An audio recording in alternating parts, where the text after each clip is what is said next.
காதல்ல ரெண்டு வகை காதல் உண்டு. ஒண்ணு நல்ல காதல், இன்னொன்னு கள்ள காதல். நல்ல காதல் எங்க இருக்குன்னே தெரியலீங்க, தேடி கண்டுபிடிச்சிட்டு இருக்காங்க, தொலாவி கண்டுபிடிச்சிட்டு இருக்காங்க. கள்ள காதல் தான் தலை விரிச்சு ஆடிட்டு இருக்குது, தலை விரிச்சு ஆடிட்டு இருக்குது. நிறைய பேர் நான் இந்த பதிவு பேசுறதுனால என்ன பாராட்டம் செய்றீங்க, என்ன கழுவி ஊத்துறவங்க ஒரு 1000 பேர் கமெண்ட்ஸ் பண்றீங்க, அதுல 200 பேராவது என்ன கழுவி ஊத்துறீங்க, மீதி 800 பேர் என்ன பாராட்டுறீங்க. ஆனா பாராட்டுறதுக்கோ கழுவி ஊத்துறதுக்கோ இந்த வீடியோ நான் பேசல. இந்த வீடியோ பார்த்துட்டு ஒருத்தராவது இந்த தப்பு செய்யக்கூடாதுன்னு யோசிப்பாங்களா? தப்பு செய்யறவங்க இதை பண்ணக்கூடாது அப்படி யோசிப்பாங்க இல்லையா? அதுக்காக இந்த வீடியோ கிளிப்பு. போன வாரத்துல ஒரு பொண்ணு கள்ள காதலுக்கோசரம் தன்னுடைய பெத்த குழந்தைய 10 மாசம் சுமந்து பெத்த குழந்தைய கள்ள காதலுக்காக கொண்டுட்டு அந்த கள்ளக்காதலோட ஓடி போயிருக்கா. போனா புருஷனோட விட்டுட்டு போயிருக்கலாம், புருஷன்கிட்ட அந்த குழந்தைய விட்டுட்டு போயிருக்கலாம், இல்ல பெத்த அம்மா வீட்டுல விட்டுட்டு போயிருக்கலாம், இல்ல மாமியார் கிட்ட விட்டுட்டு போயிருக்கலாம், இல்ல போகும்போது கள்ளக்காதல் கூட கூட்டிட்டாலும் போயிருக்கலாம். கள்ளக்காரங்க குழந்தைய கூட்டிட்டு வராத, நீ மட்டும் வா அப்படின்னு சொல்லிருப்பான் போல. அதனாலதான் கள்ளக்குறிச்சியில ஒரு பொண்ணு தன்னோட பெத்த 10 மாசம் பெத்து தாய்மை, அந்த தாய்மைங்கிற எண்ணமே இல்லாம தானும் ஒரு பொண்ணு, நம்ம தாய்மை அடையிறது, ஒவ்வொரு பொண்ணும் ஒரு தாய்மை அடையிறதுங்கிறது ஒவ்வொரு தடவை செத்து பிறக்கிற மாதிரி, மறுஜென்மம் எடுக்கிற மாதிரி. அந்த உயிரை கொடுத்து தான் உயிரை கொடுத்து தன்னோட உதிரத்திலிருந்து வந்த குழந்தைய எப்படிதான் கொல்ல மனசு வருதோ. இந்த கள்ளக்காதல் கண்ணை மறைக்குதுங்க. நல்ல காதல் பண்ணி கல்யாணம் பண்ணி கடைசி வரைக்கும் சேர்ந்து வாழ்றவங்க நிறைய பேர் இருக்கதான் செய்யறாங்க. ஆனா கள்ளக்காதல் இந்த நாட்டுல ஜாஸ்தியா, நல்ல காதல் ஜாஸ்தியா? நல்ல காதல் கம்மிங்க. 110% நல்ல காதல், 90% கெட்ட காதல் தான் கள்ளக்காதல். அதுக்கு பேர் தான். எப்ப பார்த்தாலும் இவளுக்கு பேச டாபிக்கே கிடைக்காதான் நீங்க யோசிப்பீங்க. காதல கேட்க அப்படியே பிளட் பிரஷரே வந்துட மாட்டேங்குது. என்ன பண்றது? யாரோ ஒருத்தராவது ஐயோ பரவாயில்லைங்க, நான் திருந்திட்டேன், நான் மாறிட்டேன், நான் இப்படி தப்பு பண்ண தெரிஞ்சேன், நான் இப்படி தப்பு பண்ண போனேன், நான் மாறிட்டேன், திருந்திட்டு யாரும் ஒருத்தர் சொல்ல மாட்டாங்களாங்கிறதா என்னோட ஆதங்கம். பொண்ணுங்களே தயவு செஞ்சு சொல்ற, கள்ளக்காதல் கடைசி வரைக்கும் உங்க கூட துணைக்கு வராது. உங்க புருஷன் மட்டும்தான் உங்க துணைக்கு வருவான். அப்படியே உங்களுக்கு அந்த கள்ளக்காதலுக்கு குழந்தைய கொண்டு போறீங்களே, நாளைக்கு அவனுக்கு பிறக்கிற குழந்தைய கொண்டுட்டு இன்னொருத்த கூட போக மாட்டேங்க. என்ன நிச்சயம்? அவனுக்கு பிறக்கிற குழந்தைய அவன் உங்களை வேணும் ஒரு கட்டத்துல உங்களை விட்டுட்டு போனதுக்கு அப்புறம் எந்த கள்ளக்காதலும் கடைசி வரைக்கும் சேர்ந்து பொழைச்ச சரித்திரமே கிடையாது.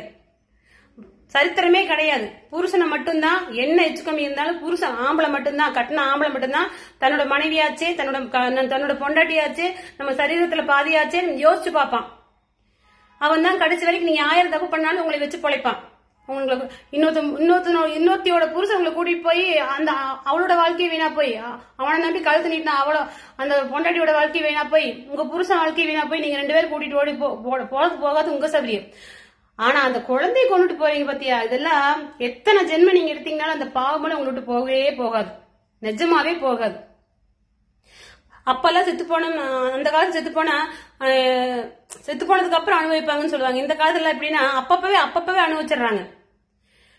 இப்பெல்லாம் அப்படிதான். இப்ப நீ தப்பு பண்றிய, அடுத்த நாளே உனக்கு அந்த தப்புக்கு உண்டான தண்டனை உனக்கு கண்டிப்பா, நீ என்ன மாதிரி தப்பு பண்ற அப்படிங்கறது அதுக்கு தகுந்த மாதிரி ஃபில்டர் பண்ணி காலமும் நேரமும் சந்தர்ப்பம் சொல்லி நம்ம கடவுள் கொடுத்துறான். அதனால தயவு செஞ்சு உங்க காதல வாழ வைக்கிறக்கோசரம், உங்க கள்ளக்காதல வாழ வைக்கிறக்கோசரம் பெத்த குழந்தைங்களை கொல்லாதீங்க.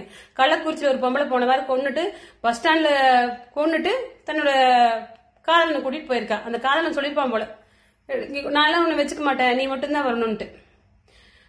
பாவப்பட்ட பொம்பளையே, எத்தனை ஜென்மம் எடுத்தினாலும் அந்த பாவம் ஒண்ணு விட்டு போகாதடி. தயவு செஞ்சு சொல்றேன், ஆண்களே இந்த மாதிரி இன்னொருத்தனோட மனைவி கூட்டிட்டு போற, அவளே அந்த பொண்ணே வந்தாலும் ஆண்களே நீங்க கூட்டிட்டு போகாதீங்க. ஏன்னா அந்த பாவத்துல உங்களுக்கும் பங்குண்டு. தயவு செஞ்சு கூட்டிட்டு போகாதீங்க. அப்படியே நீங்க கூட்டிட்டு போனாலும் உங்களால கடைசி வரைக்கும் சந்தோஷமா சேர்ந்து வாழவே முடியாது. நான் சாப்பிட மாட்டேன்னு நினைச்சுக்காதீங்க, இதுதான் உண்மை. ஏதோ ஒரு காலகட்டத்துல உங்களுக்கு அவளை பிடிக்காம போலாம், அவளுக்கு உங்களை பிடிக்காம போலாம். அப்ப அந்த வாழ்க்கை பெற்ற இந்த வாழ்க்கை பெற்ற நீங்க மாத்தி சண்டை போட்டு இருக்கும்போது அந்த குழந்தை போனதுதானவா? அப்ப நீ உன் பொண்டாட்டியோட நீ சேர்ந்துக்குவ. இந்த பொம்பளைக்கு புருஷன் வேணாம்னா இன்னொருத்தனோட போய் சேர்ந்துக்குவா. அந்த குழந்தை போனது சத்தியமா சொல்ற, உங்களோட சந்தோஷம் 5 நிமிஷம் சந்தோஷத்துக்காக பெத்த குழந்தைய கொல்ற அளவு துணியற பொம்பளை இந்த உலகத்திலேயே யாருமே பண்ண முடியாது. நிறைய பேர் நடந்துட்டு தான் இருக்குது. இந்த வீடியோ பாக்குறவங்க 1-2 பேராவது மாறுவீங்களா, திருந்துவீங்களா, யோசிப்பீங்களா அப்படிங்கறக்காசர என்ன நீ அசிங்கமா கழுவி ஊத்துனா கூட, என்னை கமெண்ட்ல கழுவி ஊத்துனா கூட தைரியமா துணிஞ்சு பேசுறேன்.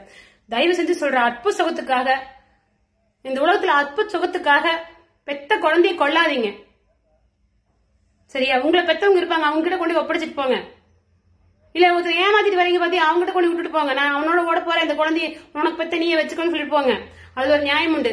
ஆனா கொல்றதுக்கு உங்களுக்கு உரிமை கிடையாது. அந்த கடவுளுக்கு மட்டும்தான் கொடுக்கறக்கும் எடுக்கிறக்கும் உயிரை கொடுக்கறக்கும் பறிக்கிறக்கும் அந்த கடவுளுக்கு மட்டும்தான் உரிமை இருக்குது. உங்களுக்கு உரிமை கிடையாது. அதை செய்யாதீங்க. யாரா இருந்தாலும் செய்யாதீங்க. அந்த பாவம் எத்தனை ஜென்மம் எடுத்தாலும் 7 ஜென்மம் இல்ல 70,000 ஜென்மம் எடுத்தீங்கன்னா அந்த பாவம் விட்டு போகாது. புரிஞ்சு நடந்துக்குங்க. ஆண்களே இந்த மாதிரி பெண்களை கூட்டிட்டு போகாதீங்க. இந்த வீடியோ கிளிப் நல்லா பொழைக்கிறவங்க, நல்ல புருஷன் முன்னாடி நல்லா ஃபேரா பொழைக்கிறாங்க பத்தியா, புள்ள குட்டி பத்திட்டு குடும்பத்தோட இருக்காங்க பாத்தீங்களா, அவங்களுக்கு இந்த வீடியோ கிடையாது கிடையாது கிடையாது. தப்பு பண்றவங்களுக்கு மட்டுமான பதிவு இது. அதே மாதிரி சின்ன பசங்களும் சின்ன பிள்ளைங்களும் பார்க்காதீங்க.